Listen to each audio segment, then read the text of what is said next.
Okay, let me start like a couple days before, because a couple days before was crazy. Like I could not sleep. I remember one day specific, I didn't go to sleep until about 2:30. And next thing you know, I'm like in my dream, I'm like literally rolling out of a bunch of heel hooks, like a battle royale of everybody coming after me, trying to heel hook me over and over again. And literally I'm just like rolling in my sleep. And I wake up, I catch myself on my stomach, and I'm like, why am I rolling around?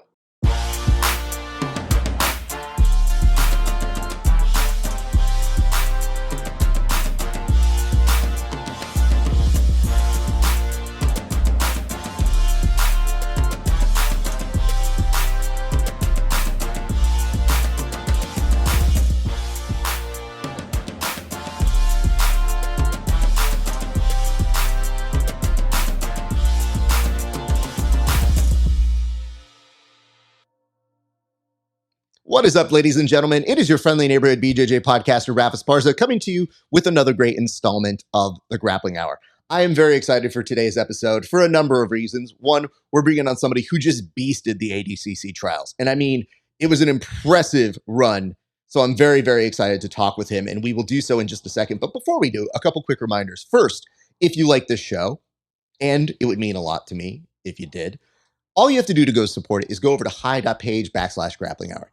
You go there, you become a member for just $5 a month. You can see these interviews 30 days before anybody else. And if you want to pay a few extra dollars, you can check out other bonus content episodes that are only available there, as well as tape studies with the athletes about their matches and their fights, and a segment where guests actually come on and roast my competition footage because, I mean, it's pretty funny. I mean, to me. Anyway. You can also like, comment, and subscribe. And if you don't know what you want to comment in this YouTube section or down here in the comment section, I'll give you something to comment about by the end of the video. I promise you that. So there is that. And you can join our Discord to continue the conversations that we have here on this broadcast. All right, about our guest. Well, you might be looking at this guest and saying, like, he has quietly been working his way up, and he has been a terror on the mats. He has been somebody who, during the ADCC weekend, some might call a spoiler. Some might call a phenom. Some might call, hey, where have you been? I'm here to find out more about this young man and his impressive work, not just in the gi, but the impressive work that he is doing in no gi. But he is one of your trials winners from this past weekend, and I'm so glad that he's joining the show for the very first time. Please welcome, for the very first time on the show, one, Elijah Dorsey. Elijah, how are you doing, sir? I'm doing great. Doing great. How about you? I'm very well. Thank you so much for being on the show. Hey, man. All right. We should start off right away, because every time I look at your Instagram, I see it's Big Breakfast. Now, when I see Big Breakfast, I have to ask myself, why is this man referring to himself by that moniker? Well, so I originally got the nickname from my teammate, Jamil. If you don't know him, he's the first African-American black belt world champion in the gi. And yeah, he's a funny guy. He gave me the nickname. I'm guessing, I don't know the exact story behind it. He has his reasoning, but from my interpretation of it is that I eat a lot, and Big Breakfast just gives it a good ring. And pretty much whenever we go to tournaments, we always travel like as a team. So I would eat my food, and then I would eat everybody else's food if they didn't finish. Like, everybody knows if you don't finish your food, just pass it down to me, pretty much. Okay, now you have to make weight, young man. So I get concerned when this happens, but I have to start here. Let's start with the name, which is Big Breakfast. So does that mean that you enjoy breakfast more than other foods? Because I'm trying to figure out what the story is behind this. It's one thing to say, like, hey, what's up? We got Big Breakfast over here. He could have just as easily said, like, look, Big Diner's over this way. So I'm trying to figure out where it is that this all kind of computes. I love breakfast. Breakfast is my favorite. Breakfast is my favorite style of food throughout, like, out of everything. So I think the name comes from just like a better ring to it, but it doesn't have like a direct correlation with breakfast. But I'm glad that that's the name, because I do like breakfast more than everything, like pancakes, egg, sausage, bacon, all that type of stuff. I understand that. My wife was actually cooking before, and I'm doing another interview today, but I'm doing it in person, which means I'm training.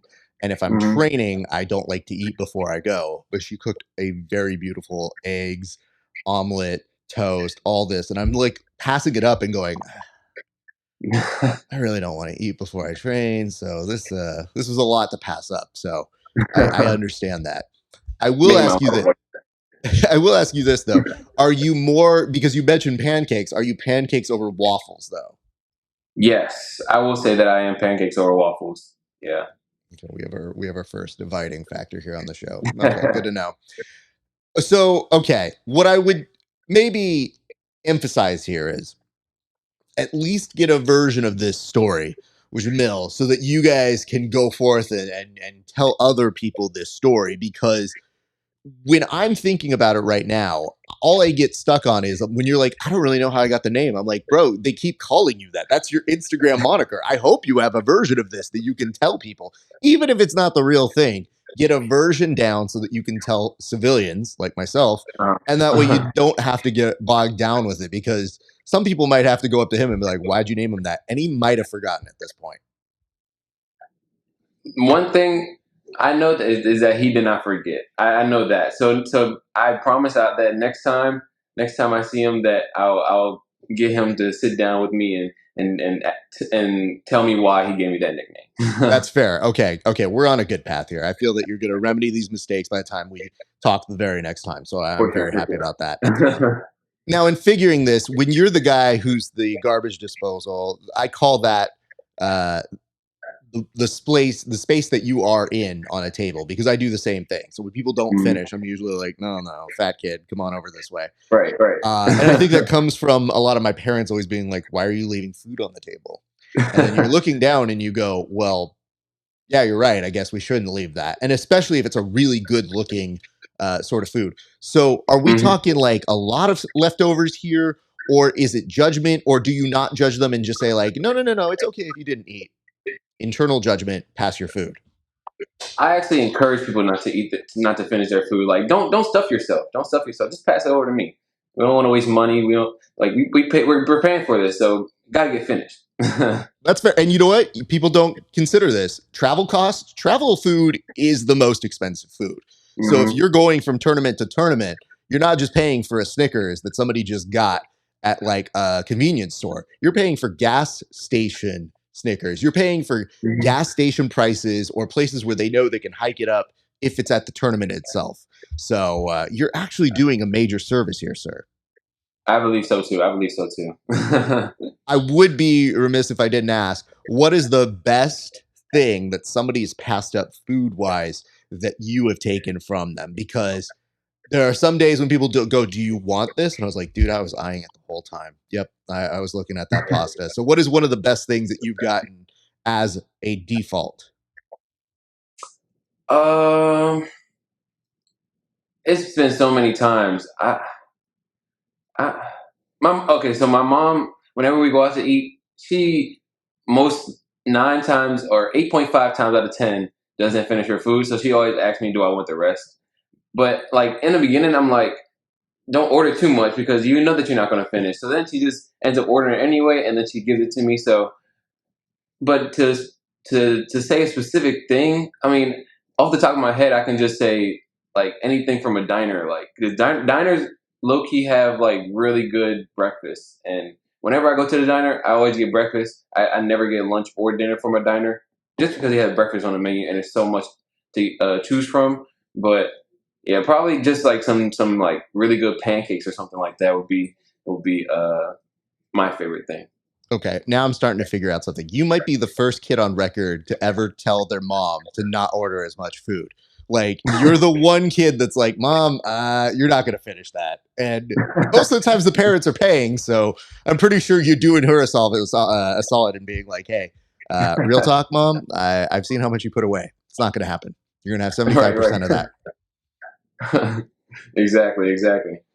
So, because you enjoyed food so much, how are you so in shape? Is it the metabolism? Is it that you're working it off so much? Because you're cutting a little bit of weight in order to make your division, and you very much fool the rest of us into thinking you are very much in shape. So how are you able to maintain either a diet or stay on weight whenever you're competing?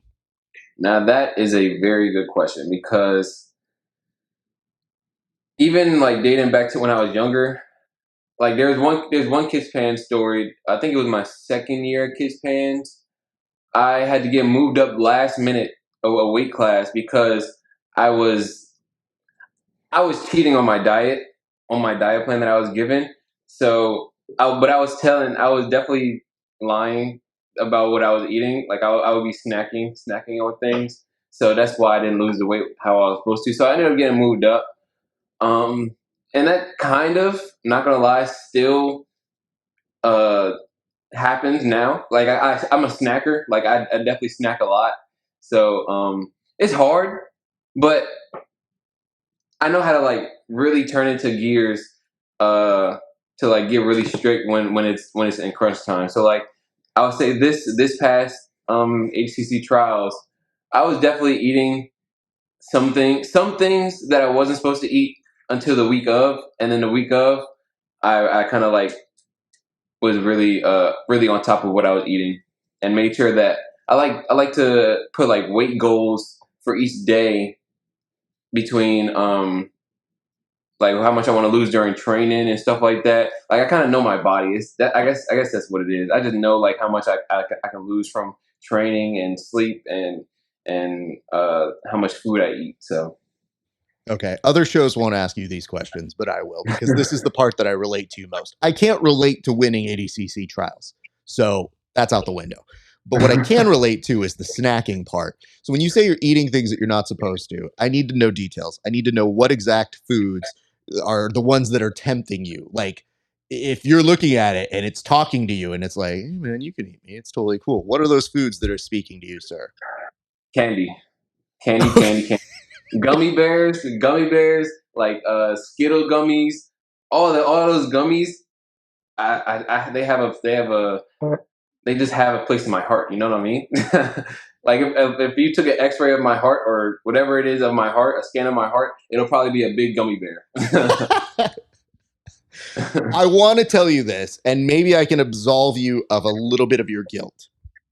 I Mhm. have interviewed people for years, and especially MMA fighters, when they're cutting Yeah, weight, and I've asked what they crave the most, they say gummy bears. And by and yeah. large, it is one of the highest things. And it baffles me because whenever I'm thinking, man, if I was fighting, what would be the thing I'd want? I'm thinking like steak or some chicken or like a pizza. And Mhm. every one of them is like gummy bears. And I go, of all the foods, that's the one that's near and dear to your heart. So, what is it about the addiction to gummy bears when you could have all those other foods? You could have pancakes, you could have all those other foods. Is it that maybe they have a little bit of protein value, even on some of the bad stuff that you're eating for normal foods? That those candies or those snacks are the ones that you're like, I hope Coach doesn't see this. Mm.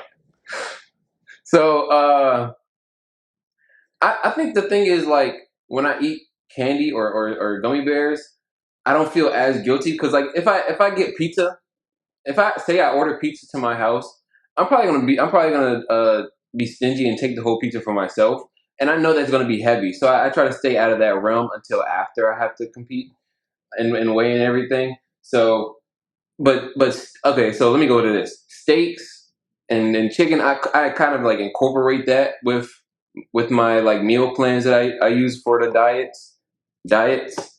Um, but like candy, I'll feel the guilt. Like I'm like, I know I'm not supposed to be having this, but I can have a little bit. So I get that little bit, and then if it pleasures me enough to where like, okay, I got this amount, but now I gotta chill. I gotta chill out. So like I can't. I'm not gonna eat too much of it as I would with pizza. It would pizza.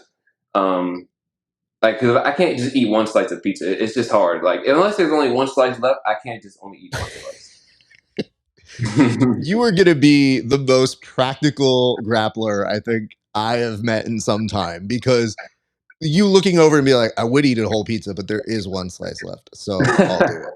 You know, yesterday, guys, we got together, we watched the fights, we did a little broadcast, and when I'm on air, I can't really eat, and I do occasionally if we're on like for ADCC trials. I was 100% eating on air while watching you guys and making comments because it's a marathon. So I'm on for 8 hours yeah. straight. Mm-hmm. Yesterday, I get off air and they have a whole bunch of Domino's pizzas. And it's not my number one, right? Yeah, yeah. But because I hadn't eaten all day, it's that kind of like, it's been out for an hour, it's questionable, there's no microwave. And I'm staring at Mm-hmm. it and I'm like, is this good for me? Should I be eating this now? And I'm asking this question after I've already downed 4 slices. So I think I understand where you're coming from in terms of the, oh, I'm just going to eat it because Yeah, yeah, it yeah, can't go to for sure, waste. for sure. Facts, facts, yeah. Okay, so now that we've gotten that out of the way and we've discovered a little bit about you, I Mm-hmm. want to start getting into what does ADCC prep look like for you? When does like a camp set in? When are you starting to get like what you would consider training specific to that?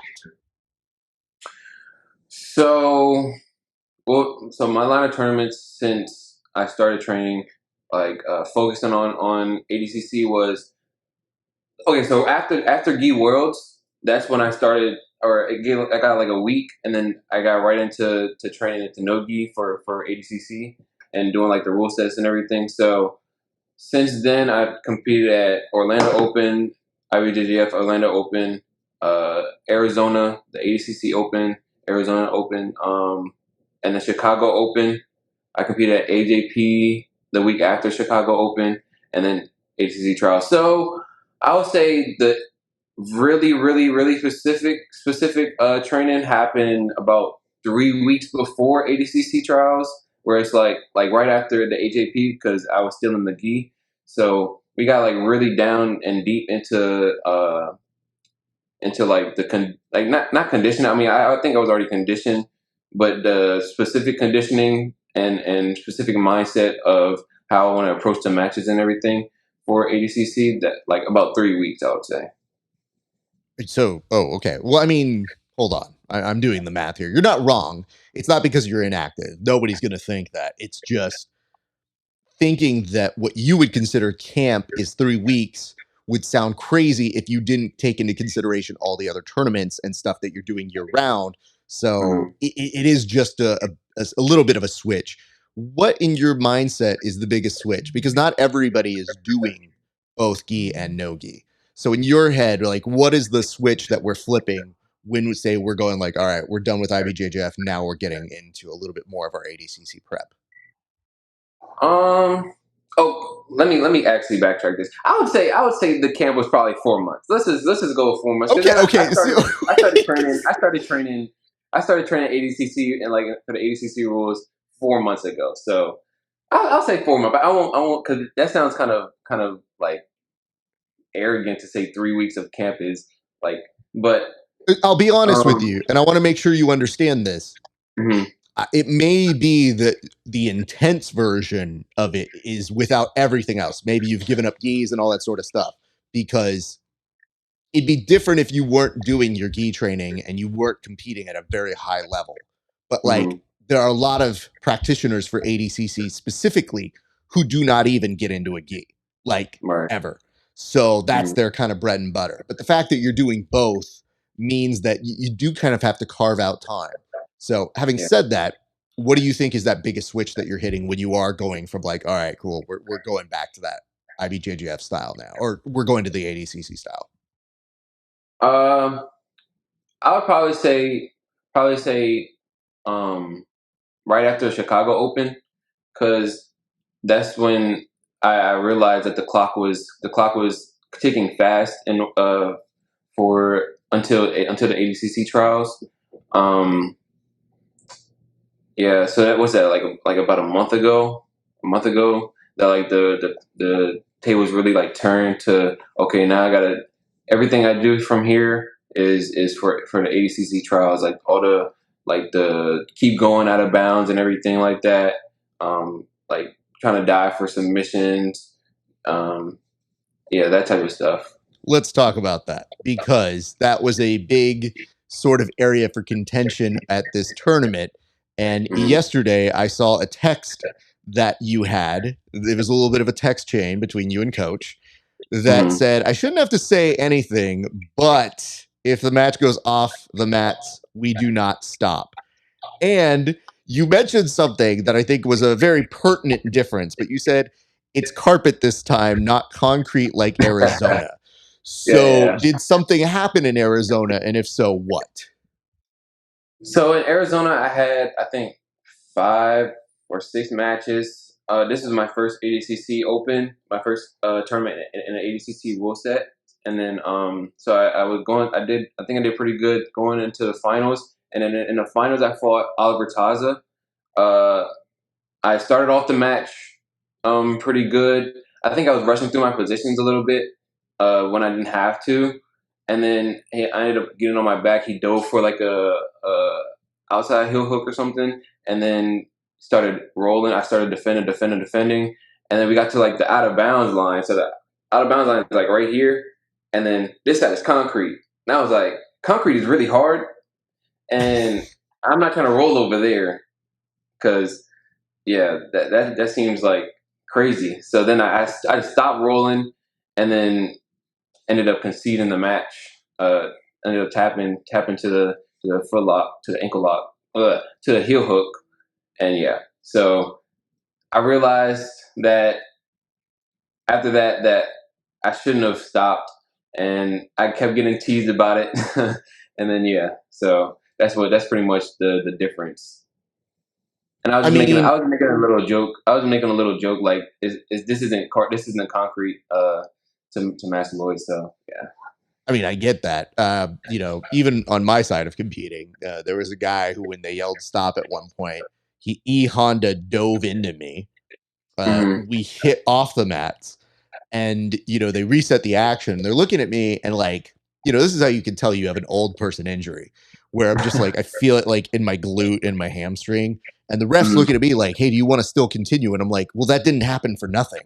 So yeah, we're gonna keep going.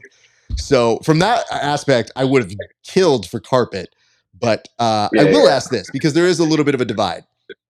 Are you good with the action going off the mats? Because it is something that kind of divides us. It's almost a 50-50 split on where people stand on it. I'm not saying you won't go for it because it's within that weird, vague element of the rule set, but where do you stand on taking the action off the mats? So obviously, people that do like it is because um, when you don't have that rule, people can use that to their advantage of like, oh, I'm going to escape this way out of danger and stuff like that. And then you have the other people that's like, oh, this is crazy dangerous. Like, what if somebody hits their head on the floor and get a concussion, or worst case scenario? I'm not even going to say that worst case scenario because I don't want that to happen. So uh, for me, it's like I'm not using it for an escape route or anything. Uh, so I mean, if it, I want to keep the match on the mats, but I am also going to take advantage of the rules and use that to my advantage, which I was able to do uh, this past weekend. So yeah, I don't really have like I'm like both sides of it. It's not really like, oh, I definitely love these rules, or I only like the keep everything in bounds rule. 'Cause I mean, it is in bounds, so the things that are in bounds should count. But I mean, on the other side, people do tend to um, use that for their advantage in order to escape. So it can go. I do like it going out of bounds a little bit. So I Okay, guess that if that makes it sense. does. And I mean, you know, here's the good news. Nobody's going to come up to you and put you in jail for any of these thoughts. So it's more of a preference we're trying to get here because, Yeah. you know, I showed this to somebody who is a D1 wrestler and I was Hmm. showing him action. And I have to say, all the culprits who did this are friends of the show. So literally Hmm. the worst offenders of this rule were, as I was talking to people and I was like, hey, this is kind of like tacky. I think this is kind of, oh, is it Cody? Let him cook. Yeah. Yeah. You know, and then all of a sudden my Bobby Winther is doing it too. My buddy Bobby's doing it. And I go, yeah, no, it's cool. Let him do it. It's fine. So I find myself in a particularly weird middle ground. But Hmm. what I did find is I actually think, and I could be wrong here, I'll have to go back and check the tape, but I want to say one of our on site correspondents for our fight companion happened to catch the footage of Taza and you going off the mats. Oh, really? And Yeah, and I want to say at some point I was like, oh, well, the one thing I hate as an audience member is I don't see what happens. The cameras don't move with the action. So Yeah, legitimately, there's a whole bunch of action where we're just like, did the match end? Where are yeah. they? What's happening? Who did anything? And so Right. we're all looking at each other, wondering what the hell is going on during these matches. So yeah, as you bum rushed him almost into the Bio Pro Plus arena, I would say it Yeah, definitely yeah. made us laugh a lot. But I'm glad to hear no injuries or anything like that. Right? Right, right. Yeah, Good, nothing, good. nothing, nothing from that. Nothing from So what I that. would like to do is I would like to ask, going into the day before or day of ADCC, what is that competition mindset and what is it feeling like for you? You know, you put in all that work, you put in the prep, you obviously got some reps in at the ADCC Open in Chicago, and now it's starting to be a real thing where I'm sure your competitive success in previous tournaments has helped to make you feel like comfortable, but this is a different beast. And you mentioned it was your first time doing the ADCC rule set, but you could have fooled the rest of us because you looked very comfortable and very good in your matches there. But I'd like to know, what did the rule set and the vibe and the atmosphere feel like going into the tournament that day? So you said the day before, right? Yep. Okay, so okay, let me start like a couple days before, because a couple days before was crazy. Like I could not sleep, literally. Like I would go this out, like because training will be from 8:30 to 10:30, where I do the Nogi ADCC trading. It'll be from 8:30 to 10:30 at night. I get home probably around 12, because linger around some time, wait for everybody to go home and stuff like that. And then I get home, get home at like 12, maybe 11:30. Then I take a shower, all that type of stuff, and then I get in bed about like 12:30, depending on the day. And I remember one day specific, I didn't go to sleep until about 2:30. And next thing you know, I'm like, in my dream, I'm like literally rolling out of a bunch of heel hooks, like a battle royale of everybody coming after me, trying to heel hook me over and over again. And literally, I'm just like rolling in my sleep, and I wake up, I catch myself on my stomach, and I'm like, why am I rolling around? And this from the dream. So then I stayed up until 7:30, I think, that day, that morning. I went back to sleep, and then I woke up at 9, and like I'm over here, like, what the heck is going on? Like, I get, I guess this anxiety, or like, I guess that dream had me ready for the tournament. I guess because I didn't get heel hook, thank God. But yeah. So Well, I'm not a licensed therapist or psychologist here, but it does sound like your body was being like, yo, you think you're sleeping? No, we're drilling, fam. Like, right, you don't get to go to sleep. literally. We got to be drilling because we don't want to get this. And it's possible that because there was a little bit of you getting caught off the mats before, that it's a Hmm. possibility that you got to be ready to stop, drop, and roll to get out of that heel hook. Right, So right. I think in your own way, as you, like many other athletes, look at all the possibilities and all the things, you want to be as prepared as possible. But maybe, and just maybe, because your sleep got a little rocky, the part Hmm. where you're supposed to go into deep and REM sleep turned Yeah. into, oh, we're still drilling because you want to be productive while you're still up. And it started to Hmm. bleed together so that the moments where you were starting to go, your brain was like, no, no, no, no. I'm still doing some math here. I'm still figuring out what happens if this happens. Yeah. Yeah. That's pretty much a sum of it. And then you said the day before, right? So the Yes, day sir. before, what was that, Friday? Um, we drove up. We drove up. Me, my brother, my teammate Q, and Angelo the truck. He also competed in the. He also competed. He was in the 88 kilo division. Um, we drove up on Friday. Got up there about 7ish, and I kind of had like a pretty lax mind going up there. I was more concerned about my weight, because I mean, I wasn't really concerned, but I was like, I wonder how much I weigh, because I know I weighed like pretty light the morning of, but then I was eating, and then I didn't check my weight until I checked in. I actually weighed in, so that's the main thing that was on my mind. But other than that, I try to keep a lax mind, try to have like regular conversation with my boys, and yeah, I didn't really try to think about it too much because I was just like, I'm gonna just go in here and what happens happens, and I'm gonna just do my best and see how it goes. So I had a good night's sleep. I didn't stay up too late, knowing that I had to get up really early in the morning. So yeah, I didn't go to sleep too late. I didn't have any like anxiety going to sleep or anything. I didn't roll over. Actually, I think I did smack Angelo while I was asleep, but that's besides the point. Um, but other than that, I didn't have like any crazy anxiety or anything. Uh, Q and Corey, they didn't compete, but they were like really good corner, like in my corner and everything. And they were playing 2K that night.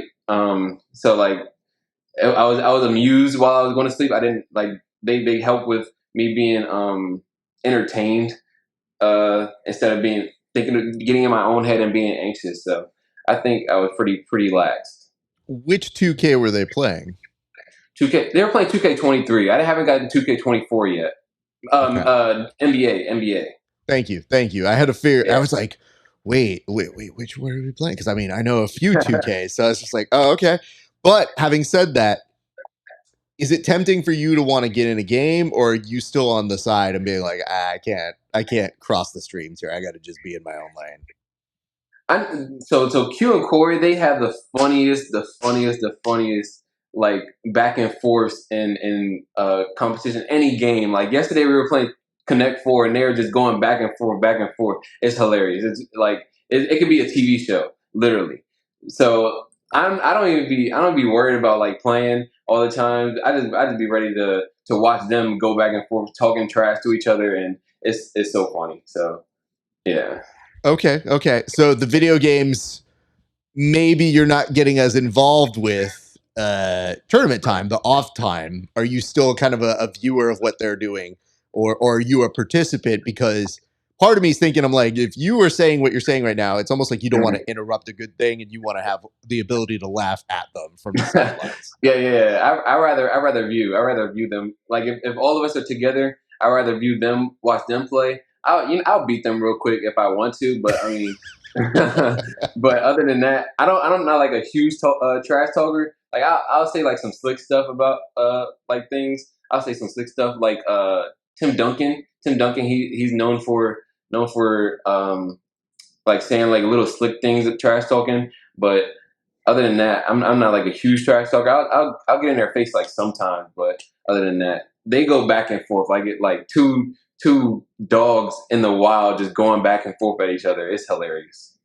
I'm glad that you're able to separate your version of high competition to being like, you know what? I'm not going to waste my time here. Like, I know where I want to be highly competitive, because some athletes, and they sound like those type of athletes, they don't stop. Like, everything is highly competitive. If one thing's competitive, it's all competitive. And so Yeah. those are the people that I'm like, my wife likes to say this with me. She goes, you're only competitive with 10 people. Like, everybody else, you're a pretty good sport. You're like, you got me. Or, oh man, I won. Whatever. No big deal. She goes, but if it's one of those 10 people that beats you, you're like, set it up again. We're not Yeah. leaving. No, And that's so, how I am too. I'm like that. I like sometimes I'll try to keep myself out of the games just so I won't be like that because I'll get really heated if I lose. Like literally this morning, literally this morning I was playing my cousin in Madden. Like he's like, set it up, send me the invite. I'm like, okay, bro. So then we play and he wins. He wins and then he calls me as I'm getting ready for church. And he's like, why are you mad? I'm like, I'm not mad. But I'm probably like fuming inside. But I hate to lose so much. well, here's the good news.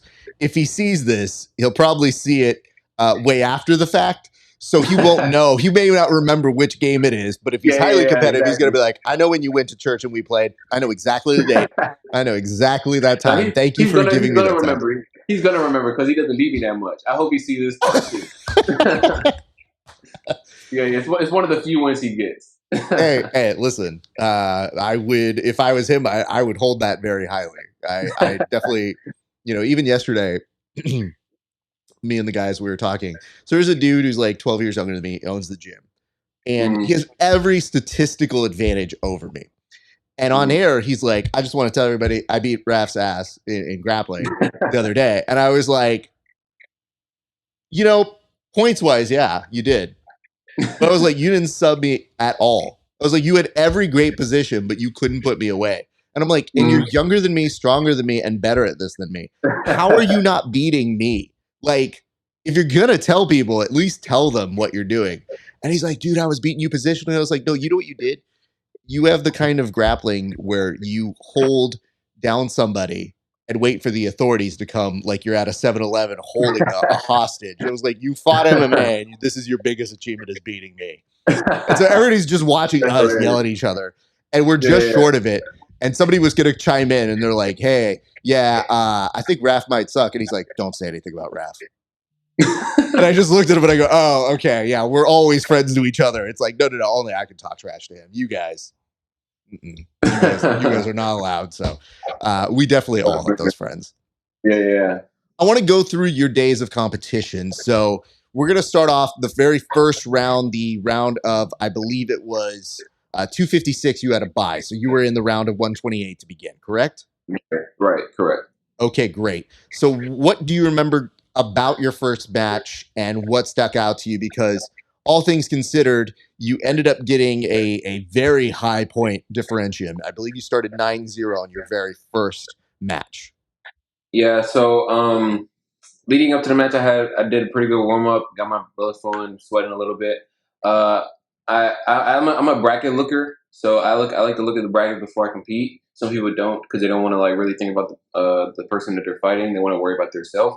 I do that, and I will look at the brackets. So looking at the bracket, I looked up the guy, Jaden Groner, I think his name was. I seen what team he was from, and I knew that he was young. So usually when I see people from that school, from 10th Planet that are young, I'm like, okay, they're pretty good. So, but I also know that they're heavy leg lockers. So I know going into the match that, and I watched also his first round fight, and I seen how fast. I seen some tendencies. Let's just go with that. I seen some tendencies. So I look to exploit those tendencies. I don't want to give a whole scouting report because he still has a fight. So Sure. And I get that. I would say this, though. To start off that day, it feels pretty good to do that. But then you go into your second match and you've already got a submission win coming out here. Do you mind telling us how you were able to get that submission in your second match? so the guy ended up going for a takedown. I was looking to get a guillotine as he was taking me down, but I didn't get it. I couldn't get my grip. So then I ever since I was a kid, I liked playing in closed guard. So I felt really comfortable in my closed guard. I ended up going for like a wrist lock that a lot of people didn't know that I had, but I did have a wrist lock. And then I ended up sweeping him over to mount, but I also got over his arm. So then my favorite submission is the triangle. So after I felt I had one arm in, one arm out, I was like, I know what I'm going for, and I'm going to get it. So I ended up finishing the triangle. Nicely done, sir. That was a very, very good beginning. So now we get to the round of 64. Are we cutting it at this point, or is that the end of day one? I'm a little confused on my days. Um, Round of 64 was a triangle, and then that's the end of day one. So you're ending day one with a triangle. I'm sure that's got to make you feel hyped because now you get to rest up. Are you able to sleep this night? Because you mentioned it wasn't as bad the day before, but Right. I feel like when you're coming in from adrenaline, everybody's all over the place. Your team's Mhm. probably all over the place. Are you able to kind of hone that in and dial it in and be like, all right, now we're back on schedule and now I'm able to get my sleep in? Yeah. So I'm gonna be honest. Like maybe it was just a hotel room or the hotel that we were in, but I had really good sleep both nights. The second night, uh, the second night, or the second day, no, I'm sorry. The first day of competition, my coach, Master Donnie, one of my coaches, him and one of our teenagers, his name is Carlik. Uh, they were here. and they were coaching in my corner as well. They couldn't make it to day 2, but they were there on day 1, and they're really funny as well. So they're really good company to have around, and they make everything light, like so I'm not like stressing everything. Just them being around is good. So after the day 1, I was really hyped for the submission. I was like texting Master Lloyd, like, or I was on the phone with Master Lloyd. I was like, finally got a submission. Like, I finally got a submission. I haven't got one submission in ADCC Opens. Like, not in Arizona or Chicago. I didn't get not one submission. So I finally got my lone submission, and yeah, I was really hyped for that. And then after that, we were just chilling. We went to get some food, and then we came back in a hotel room. And like I said, Q and Carlik, them two together as well, they're hilarious. They were like fighting in the room, and I was just dying laughing the whole time. And they made everything light, and I had a good night's sleep after that as well. So I made sure to go to sleep pretty early because I knew I had to be up even earlier for the next day. So I went to sleep without any stress or any anxiety, and I felt good. Good for you, man. I'm glad that's able to adjust because I know sometimes it's a hard thing to break. And people talk about anxiety like it's fear all the time. And it's not necessarily fear all the time, it's excitement to perform.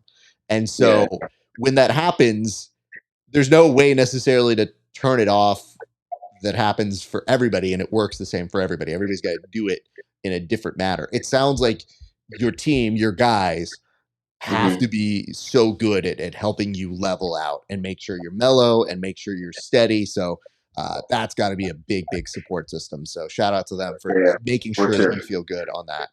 Let's go to day 2, sir, because that day 2, from all of us on our side, it's hectic, it's insane, and there is some perspective I have from my side that I would love to give to you in a moment. But let's start with what you were feeling going into your first match on day number 2. Yeah, so I after day 1 was concluded, I'm like I said, I'm a bracket looker, so I looked at the bracket, seeing who I was potentially gonna, or who I was going to fight in my first matches of day 2. So after seeing that, I fought the guy before in the gi. I never fought him in nogi, but I fought him in the gi. So I kind of like knew a little bit of his game. I looked at his matches from before and seen what he'd like to do. He's a really scrappy guy. And I ended up getting a 3-0 win over him. But he's a really good opponent though. That's awesome. And all right, here's what I'm going to tell you where I come into things. So I mentioned earlier, Bobby Winther is a friend. Yeah. All right. I have to be honest here because I don't know if I root for him or against him. Now, here's why. Because when I roll with him, I have a very hard time. And he's very nice. He came up to do an interview with me. He's one of my boys. And so you immediately have that moment.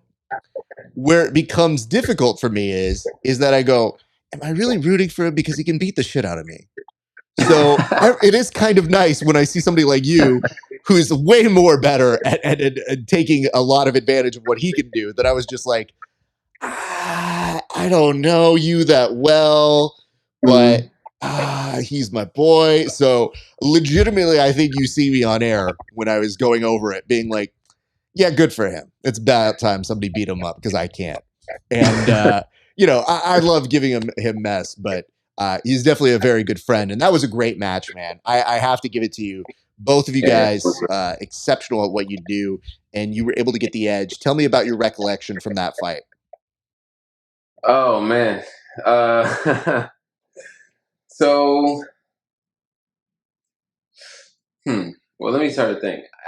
From the gate, I knew it was going to be a tough match. Just like seeing his movement, feeling him gripping and everything like that. Felt that he was like more of a stand up or top player, not more of a I'm a pull guard without grips guy. So I knew it was gonna be a fun match. So we ended up like I'm sure people have seen videos on Instagram of us in like a mosh pit on the carpet with him almost taking my back and then almost arm me, but the time ran out. I don't even know what to say about that match. That match was just crazy. He's definitely super hard to score on, super hard to submit. And yeah, I don't have anything else to say, but yeah, he's super tough, super tough. It's all good, man. I've considered him a friend, and I rolled very hard with him, and it did not always go great for me. But I do like this though, because I saw on one of the posts that you were putting up about going off the mats. Mm-hmm.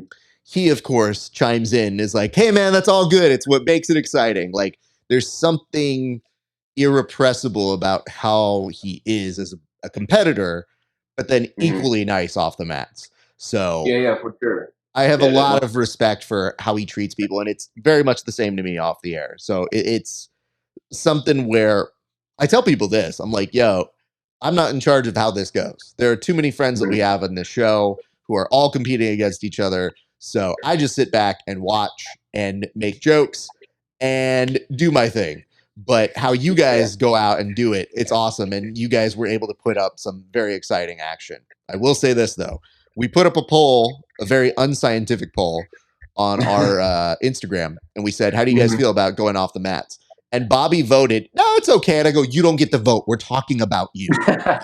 Like, you don't get a say in this because I already know how you're going to vote. You're the guy. And he's like, oh, man, okay, cool. So. But yeah, after the match, he was super, super, super nice. I can't say anything bad about him.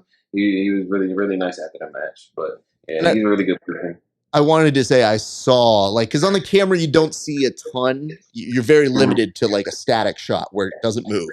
But I think I saw a little bit of you guys interacting on that, and I just thought, oh, that's so cool. Like, he's such a sweetheart. That's so great that you guys were able to have a quick little moment that we saw. So I just wanted to say that, but I had to be full disclosure. So whenever that happens, I'm like, no, I'm going to disclose. This is all our financial ties and our friends. So you were able to get past him. Now I want to say that things, if they can be believed, start to get even crazier, because now we're getting to that, you know, you've gotten past the 16. Now we're getting to what, quarters at this point? Right. Okay. Once we get to quarters, you're able to get past with a 5-0 score this round. What do you remember from that quarterfinal match? So I actually watched the guy, Cade. I actually see. I'm not just call him the guy, but I've actually seen Cade fight. I've watched some stuff on him. Not even like when I knew that I was fighting him. Just I seen that he won brown belt worlds in IBWF against one of my good friends, Kirk. I seen that he won against him, and yeah, I seen how he played Jiu-Jitsu, his game, and I seen that he was really tough. So as soon as I seen that I was fighting him in the quarters, I was like, okay, this is gonna be a good fight. This is gonna be a good fight. And I went out. I watched his matches before, so I got, let me say, tendencies. I seen tendencies. So I mentally prepared for the tendencies, and the rest is history. I don't know. Yeah. I like that you refer to these things as tendencies, because it tells me how much. I don't even know if you're tape studying. I think you're assessing what you're feeling in the room. Like, I'm pretty sure when you saw Bobby, you look over at him and go, I guess we're going off the mats. Like, that's not even a question. It's just what's going to happen. When you see these things, you think to yourself, all right, they tend to do this or they tend to do that. That's informing my opinion of that. So it does show a very good real-time grappler of being able to make adjustments to where that fits into your game and how you're going to exploit it. So kudos to you for being able to make all of those adjustments. And yet, still, I feel like these performances back to back now are where, if people didn't know who you were before, they definitely came away with some perspective, because the next two wins were so impressive and so like wonderfully calculated that I was watching it and I just thought to myself, I was like, yo, this momentum is strong. Like, this momentum is going to carry you through. And I started to get the sense, I was like, I don't know, man. I don't know how this is going to go. So you had me on the edge of my seat watching at home. And I have to tell you this, the match with you and Taza was a barn burner as well. So what are your Yeah. recollections from that match? Because as you mentioned, you had previously seen him in competition before. Right. So I would say leading up to that match, I had, like every athlete at some point has or some doubts, especially coming off a loss the last time that we fought. But I was able to like isolate myself and kind of get myself together, think of the positive things that came from that match, and just stick to the game plan that I was given from my coaches. And it turned out to come away with a 3-0 victory. And I think those dreams that I mentioned before, they really helped about the rolling out of the heel hooks, because I know Taz is really good at catching heel hooks. So I'll tell you this right now. If I could figure out a way to coach my kids to dream this sort of stuff, I will figure it out and I will make them do it. Because I'm going to be like, look how it worked for Elijah. I mean, if we can make that work for him, I'm going to work on this. I'm going to be in your dreams telling you how we escape this now. So don't think you get rest from me, guys. Now I'm going to find a way to Freddy Krueger my way into being like, yo, have you been drilling yet? You guys get that? We got to work that escape. I think this dream also stems from, I forgot to mention before that.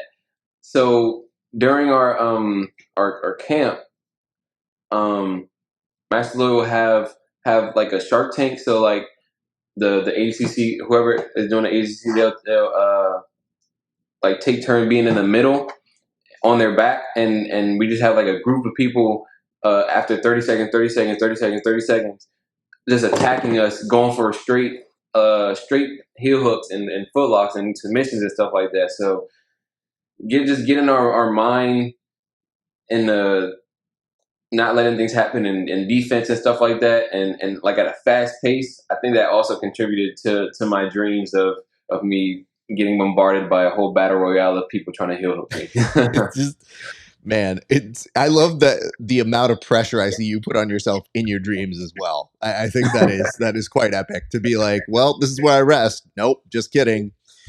Even worse Shark Tank, there is no rest here. So that does prove well for when you're under duress. Now, when we get to the finals, here's my thought process. You see Nicky, and you kind of get the assumption he might be one of those people that would just get an invite outright. So you're not quite sure why he's doing this. Maybe it's just to get his feet wet. Maybe he's told, I'm not going to get an invite. But you're thinking to yourself, he's having a very good run. And then you come in and you have an equally as good run. And your momentum overtakes his in such a way that you were making him look tired. You were making him look exhausted. And I was just wondering, like, the pace you must be able to put on people must be so overwhelming that there is something to those dreams where you feel like you're being bombarded. Because now I'm starting to look back at that match with new perspective and context and realizing, like, oh, that's why Nicky looked so tired. Like, if you look at that match and you were taking him to that point, I just want to make sure you're, one, giving you respect for that. And two, now that I've said those things, again, let's get the perspective of what you were thinking and what you were feeling during that match. During the match or before the match?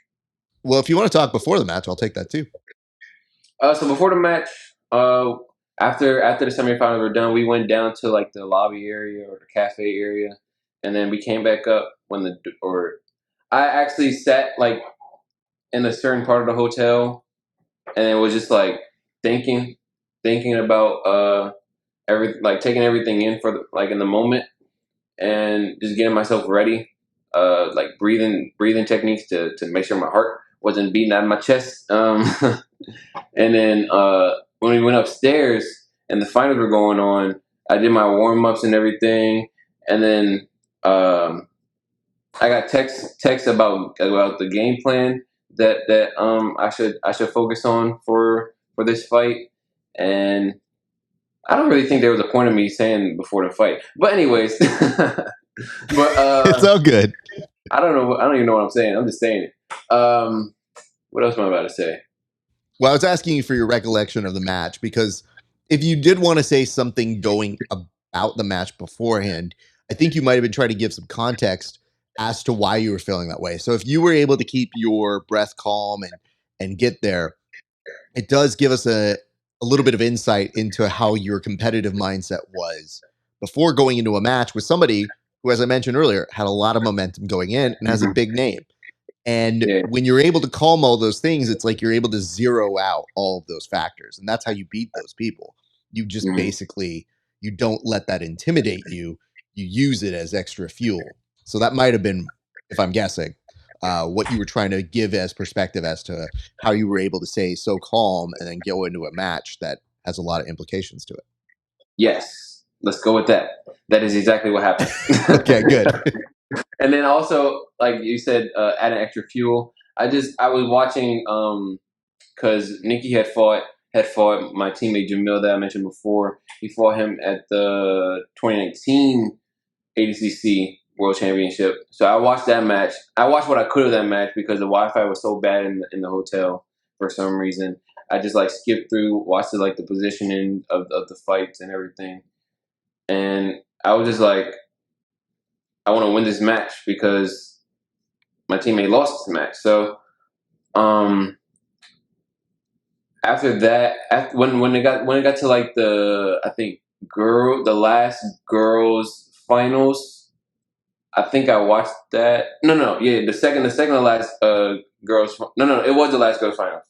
The last girls finals, I went out there, and then the lady she came to me and told me to go over to where the people on deck were going in order to walk out and everything. And then we watched the 88 kilos. I'm warming up, getting my muscles loose and everything, stretching. Uh, and then they played this song. I'm like really into Latino music, and they play this song, and I'm like feeling myself. I'm like, oh snap, I like this. So then that just like bring my blood pressure down even more, like so my heartbeat even more like relaxes me, and yeah. Then I get called up. I'm just jumping around, getting loose, and then I walk out. I make sure to walk out to what I walked out to because when I was younger, also had the nickname the Terminator, so I like the Terminator, and I decided to come out to that. So I was like actually like really feeling myself. I was like, oh, this is cool. This is gonna be cool if I walk out to this. So then I did, and going into the match, I just felt like I'm on a mission. So I'm just gonna go forward and accomplish this mission. I wasn't like overthinking anything. I knew the game plan. I stuck to the game plan and just had one thing on my mind. I was like, I'm fighting 7 matches and I'm not doing this again. Because I do not want to go and 6 months and do this all over again. Like I want to do this now. I want to get this finished with now. I want to punch my ticket now. So that's pretty much my mindset behind everything. Before You're that not last trying to night. get suplexed on carpet again. You're not trying to get body No. slammed off of that into a chair. You're good, Exactly. dude. That's how you know. You're like, this is foolish. I just want to go to the actual competition now. Let's Right. go. So, okay. I see how that's going in your head. I would be not a great interviewer if I didn't ask, what's the song that you were hearing? Because you walked out to the Terminator. That's cool. Mhm. But what was the song? As a brown person, I'm trying to be like, what are we talking here? Are we talking Brown Bunny or Bad Bunny, or are we talking like It some kind was of it was reggaeton? Like, what are we hearing here, there, sir? it was Pepas. Oh, Pepas. nice. Yeah. They played that. It kind of in my head I was like El Monstro's about to fight, so they played Pepas like during like the little intermission of the commercial break or whatever, and I'm like, oh snap, El Monstro's about to fight, and they just played Pepas. So I'm like, oh, that goes hand in hand. So but I was like, I'm feeling this too. Like literally, I was telling my brother and Q and Angela, I was like, the millisecond the song started, I was like, I know what this song is because I've listened to the song so many times. That's awesome. Yeah, my wife actually just caught a Netflix series. I think it's called Neon, and Mm-hmm. it's about a reggaeton artist, and it's a comedy. It's very, very funny. I very much enjoy it. But she looked at me and she goes, "I'm loving the music in between the scenes that they're playing," Mm-hmm. and I just immediately had this regret that I was like, "Man, I didn't take you to enough like brown people parties. I should have been taking you there the whole time. Like you would have been so lit, like so happy seeing that. Now that we're old, I'm like, we're just gonna live through this. And yeah, it's a really good one. So I definitely recommend that. Well, that's great. Um, what do you think that you were able to do to Nikki to get him that exhausted? Because we talked a lot about mentality and moves and all that sort of stuff, but Nikki looked so good, and it really wasn't until he had a match with you that I thought, like, man, he actually looks tired. Like he had matches that were, I guess, by all considerations, rough, but he looked pretty good throughout them. There was something different about your match that you had with him.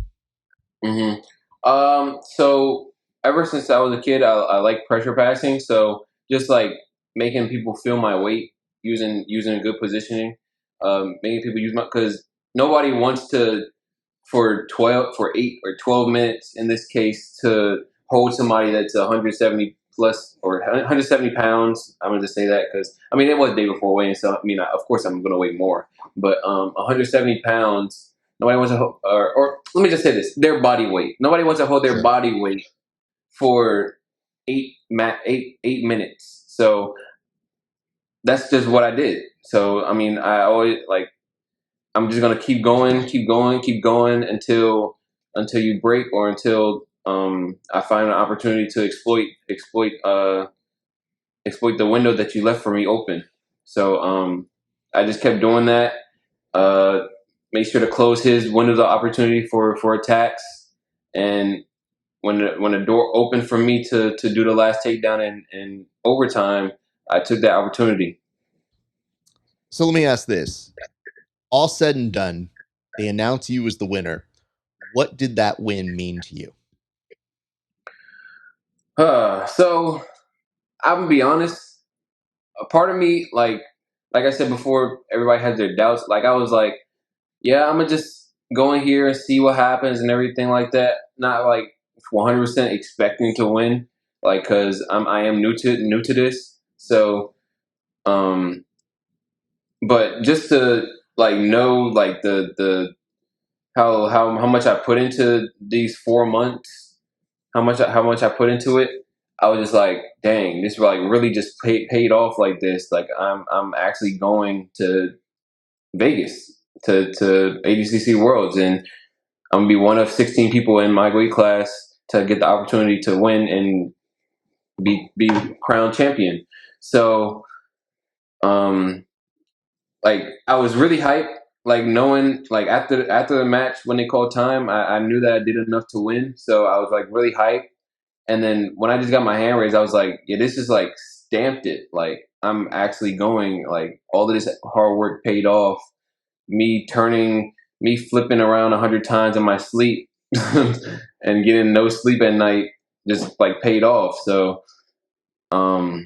yeah, it was just like I didn't even know I was gonna cry. Like I've always been like a crier. I've always like teared up and stuff like that when I was a kid and even now. And then I got my hand raised and I was like, ugh.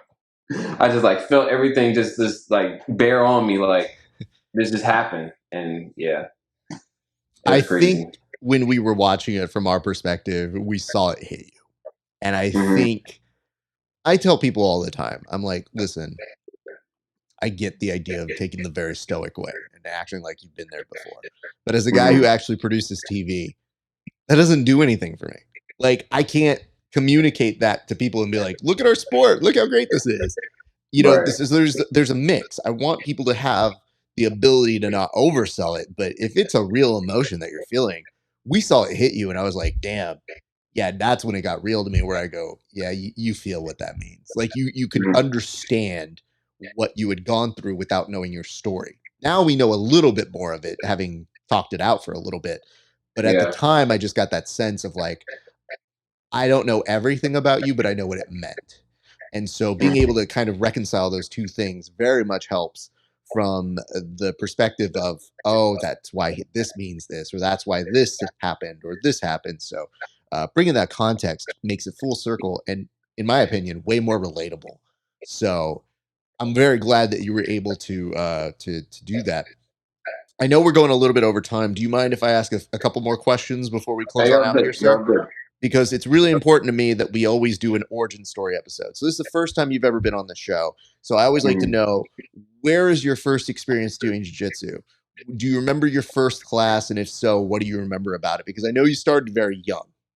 Yeah. So I first started martial arts when I was 6 in summer camp at Lloyd Irvin, and I was a little ninja. Uh, Little ninjas are pretty much like everyone 6 and under. My brother, he was considered one of the big kids. That's what we just called them, which is 7 and up. So in summer camp, we got separated. He was like upstairs, and then I was like on the first floor downstairs, and we had like our little area for the little ninjas.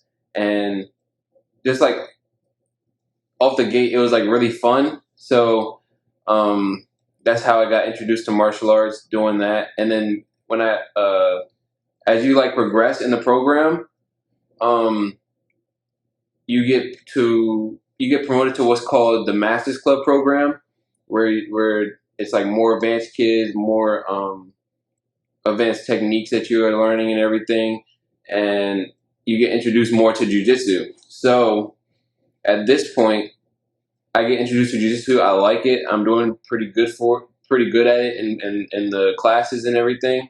And I go to tournaments and I'm winning, and I'm just like, okay, I really like this. So I want to continue doing this. I come from like playing like baseball and football and basketball, so I always have like others. I did play other sports growing up. Even in middle school, I played baseball and basketball. High school, I ran track. I stopped playing football when I was 8. But the one thing you should know about me is that football is my favorite sport. Like if you keep seeing my eyes looking this way, it's because I'm literally watching my team. Oh, no. Play. I hear it. I Yeah. 100% have very good ears. And so there's a flag I'm pretty sure that got put down. And I was like, I hear this young man is he's listening. It's okay. Listen, it's not appearing on my broadcast, so I don't really mind. But like for a split second, I was wondering. I was like, "Is that on my end? Do I have the game on?" And I was like, "No, I don't. I'm in my room. I don't have a TV for football." But that's okay. So wait, let me get this straight. Push come to shove, if we're like, "Hey, you're going to ADCC or you're going to the Super Bowl," I think we know where you're going then. If I had to play in it, or like if I'm like just going to watch it. Let's start with watch, because I think the play is too easy. So if we had tickets to the Super Bowl or competing at ADCC, where are you going? I'm gonna be honest. That's a really hard choice. You put me on the spot. You put me on the spot. Okay, so if it's my team, Washington now Commanders, if they're in the Super Bowl, that's a really if. That's a big if. I'm going to the Super Bowl. I'm sorry, ADCC. But other than that, I mean, I do really enjoy watching jiu-jitsu. So I think that'll be a really hard choice to make. I don't know if I can make that choice right now. But I mean, if I had to choose one right now, it would probably be the Super Bowl. Here's the good news: they're not going. So you're going to be okay for a little bit, my man. Don't do us like that. I didn't do anything, my friend. It is their scores and it is their record. I do nothing other than just say some things. I'm just saying this, which is it's a good reason why we have ADCC in August. It's very far away. So at most you're missing a pregame. But I think you'll be okay for missing that. I'm just saying in the future, I just love when people always tell us, they're like, yeah, dude, I love jiu-jitsu. Nothing bigger than it in my life. However, I do love other sports and I do love it more. So I always have to take a moment to be like, I understand why. What I think we have to do is I think we have to continue building and building and building so that we make it a little bit better. And the presentation isn't fully there, but it's getting there. So we're starting to make efforts into that sort of a thing.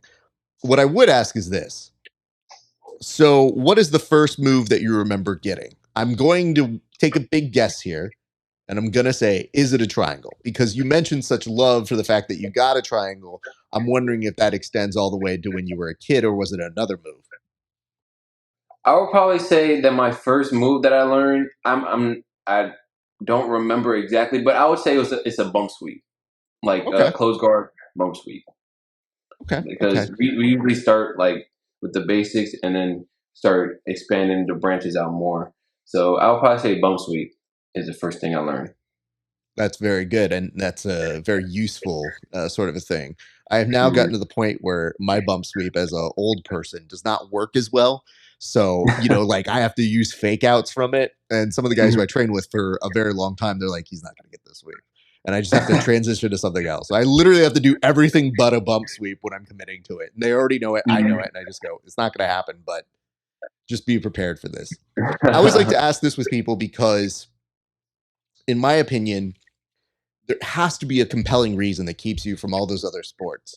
And you look like a great athlete. You probably could have excelled at any number of different sports.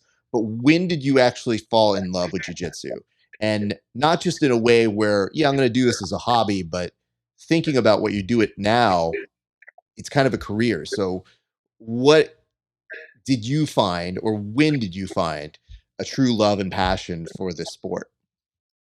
So I would say I 100% committed to jujitsu when right after our ninth grade year, freshman year. So freshman year, I ran track. I ran track for winter track, and I was doing the outdoor track too, so spring track. While I was doing winter track, I was still training jujitsu, but obviously less. So at Pans in juvenile, this is juvenile one for me. So at Pans, I ended up taking third in my division and then losing really early in the open class.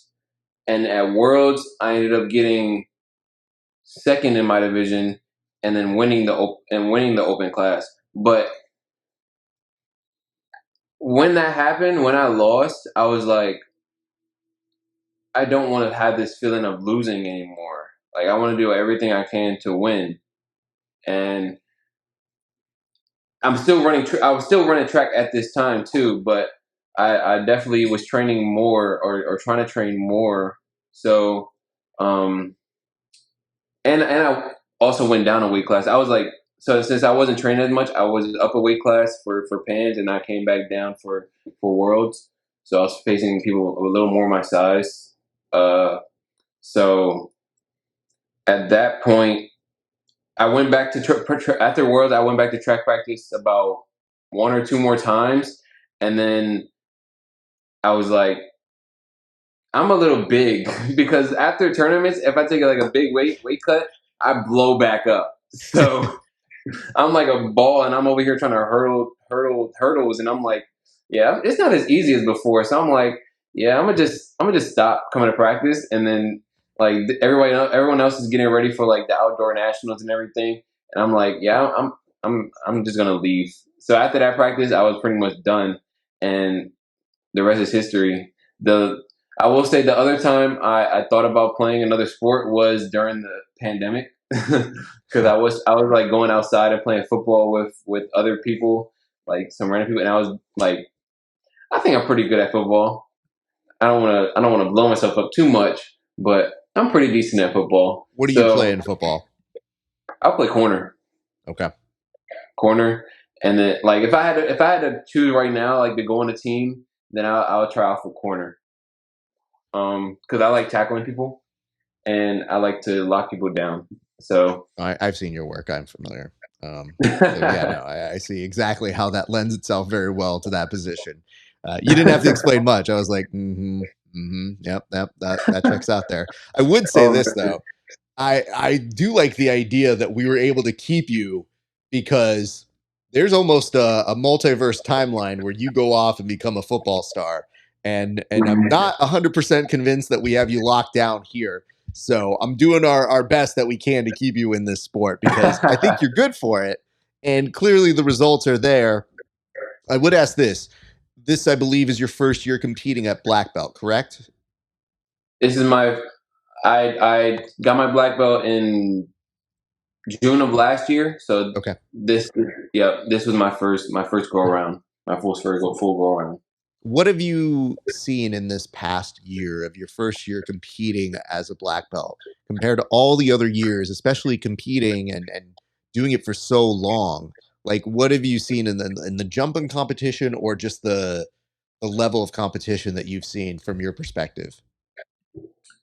I would say the level of competition is it's like it starts all over. Like you're at the top of the color belts, uh, and then next thing you know, you have to start all the way back over, and you're fighting to get to back to the top at black belt because it's like a whole different animal. People are putting their lives at black belt. They're putting their lives into this, and they live or die for their jiu-jitsu career.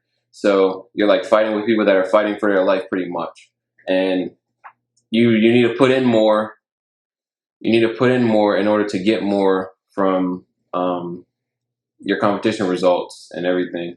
So um, yeah, and then other than competition, I mean, I think now at black belt, like competing at black belt, and achieving things definitely opened up a lot of opportunities. Like this year, I competed at Europeans. Like I never been out of the country before, so I've competed in Paris. I went to Korea, um, and then I taught at different places. Like had like seminars or workshops at places. So like definitely opens up opportunities, monetary and just like I guess the word is nostalgic, like going to different places and seeing different things. So that's pretty much what I get from being where I am. Copy that. That is how we keep you. You have to climb up to the top all over again. Yep. No, I think we figured out how to keep you away from football, so we're good. All right. Wonderful. Well, here's what we're going to do right now. We're going to put a pin on our conversation. I want to give you an opportunity first to go ahead and shout out any of your sponsors or any of your team that help you get ready and win and perform so well at ADCC Trials. So I'm going to put the camera straight on you, sir. Please go ahead and give thanks or shout out the sponsors who have helped to make it so that you can do such incredible things on the mat.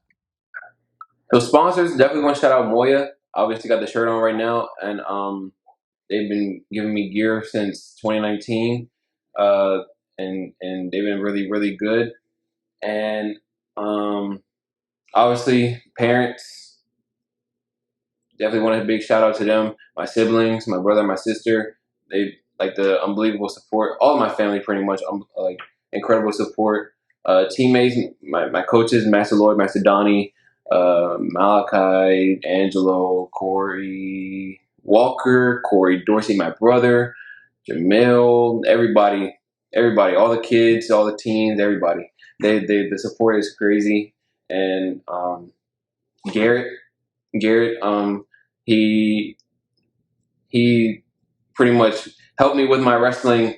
He's like a D2 national wrestling champ, so his wrestling tips and details are really good, and obviously that helped me out in the long run for the HCC Eastern Trials. And yeah, there's like such a long list. I can't even name everybody, but everybody knows. Everybody knows. So That's a pretty good series, though, that you just rattled off. I think you'll have appeased most people, and if they were mad they didn't get shouted out, I'm sure you're going to win other stuff. So it'll be fine. right. What I want to give you as the last kind of moment to respond to is a question which is very simple, which is, what would a win at ADCC Worlds mean to you? Oh man, if you think that the trials meant a lot, then you're probably gonna see me on that mat crying for like 5 minutes. Like it's gonna be. I'm picturing it now. Like that'll mean so much because the window of opportunity, like everything is just gonna open up so big, and I feel like if my name, like I don't even think my name is big now, but it's gonna be. I'm not even worried about that, but it's just gonna be such a great feeling, like to know that I became one of the best of the best, and just to be crowned champion at one of the biggest events in jiu-jitsu history is going to be crazy. Well, I'll tell you this right now. You've already etched your name very nicely. So your name is going to continue to get bigger, but the era in which you don't think you're a big name probably stops right about now. You have put yourself very nicely into a group of gentlemen who have made very, very good impressions just by being a trials winner, first and foremost. But now you're going to go on and you're going to compete at a very, very big, big tournament that not a lot of people ever get the chance to do. So just knowing that you're in that elite company alone should change the trajectory of things. So if I'm you, I'm imagining that crying in a very big way as much as possible and holding on to that, because that's a very good visual. And I think that if you know that about yourself, then you really are seeing something in the future. And if you're drilling stuff in your sleep and still trying to figure out things, I think you're bound for some success that maybe we just don't know or see just yet. But I want to tell you, man, congratulations to you. Excellent work. You have a very bright future ahead of you. And I'm very happy that we were able to do this today, my man. So big congrats to you again. And I look forward to seeing you compete at the big dance. Thank you so much. Thank you for having me on here. It's a pleasure. It's my first time, so definitely was shaking the whole time. You see me adjusting myself, trying to get myself comfortable, but definitely Hey, here's the good appreciate news, you. though. Just like you say that you pick up on tendencies, if I'm Mhm. rolling with you, I'm not your level, but I'm going to use these tricks that I know from the talking part to at least Mhm. pass guard. Like, that's what I'm going to be doing. I'm going to be like, hey, tell me about your first day of jiu-jitsu. And I'm literally going to be going to your left side and being like, all right, I think I pass this guard now. But let's do this, Elijah. I'm going to close this program, but I'm going to say bye to you off air. So if you don't mind sticking around, I'll see Okay. you off air in just a second. But my thanks to you, sir. I appreciate you coming on the show. Thank you. Thank you. All right, you guys, that's about to do it for us. But a couple quick reminders. First and foremost, if you enjoy the show, like, comment, and subscribe. And if you don't know what to comment on, I got a major thing that you can easily talk about right now. What we can talk about is, if you don't know what to put in the comment section, all I'm thinking is maybe you tell us what your favorite breakfast food is. You had Big Breakfast on here a little while ago, and he was telling it was actually pancakes, which I believe it's actually waffles, because let's get into a debate about this. Pancakes are just kind of like soggy. It's not that great. But if it's really like, it's waffles, right? Like, back me up here. It's waffles. And you know what's sad is I see my man in the corner screen of what's going on here. And I love the fact that I'm seeing him respond in a way that he's like, you're doing this to me now? You're doing me dirty, dude. I could have responded to this. No. He's done. He's outside of the broadcast now. So what I'm telling you guys is comment on there. You can also hit us up, HY.PAGE /GRAPPLINGHOUR. You can become a member, $5 a month. You see these interviews 30 days before anybody else. And if you want to support us and give us some extra love, you can become a premium member to see tape studies with the athletes on their fights and their matches. We got a lot of those.